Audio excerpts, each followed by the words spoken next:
फलटणमध्ये एका डॉक्टर महिलेने केलेली आत्महत्या ही नुसती दुर्दैवी नाही तर अत्यंत चिंतनीय बाब आहे.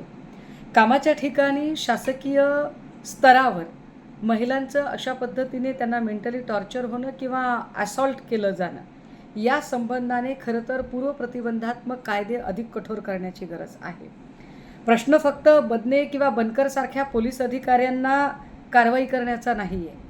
मुळात हे सगळी घटना चालू असताना त्या 3 महिन्यांच्या काळामध्ये संबंधित महिलेने काय वरिष्ठांकडे तक्रार दाखल केली होती का? वरिष्ठांकडून त्याची दखल घेतली गेली का? या महिलेला कुठूनही मदत मिळाली नाही का?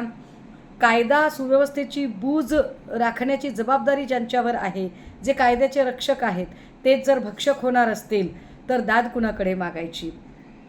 मुद्दा एकट्या डॉक्टर महिलेचा नाही, पुण्यामधल्या एका पोलीस अधिकारी महिलेच्या संदर्भात भाजप पदाधिकारी प्रमोद कोंडरेच्या विरोधात विनयभंगाचा गुन्हा दाखल झाला.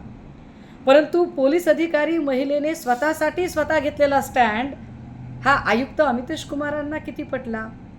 कारण जबरदस्तीने या महिला पोलीस अधिकाऱ्यांची नंतर बदली करण्यात आली.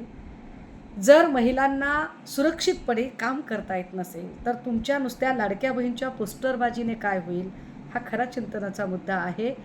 आमची विनंती आहे की फक्त बदने बनकरसारख्या पोलीस अधिकाऱ्यांवर नुसती कारवाई करून चालणार नाही, तर सराउंडिंग असणाऱ्या इतर अनेक ज्या घटक यंत्रणा आहेत त्यांचीसुद्धा स्वतंत्रपणे चौकशी झाली पाहिजे.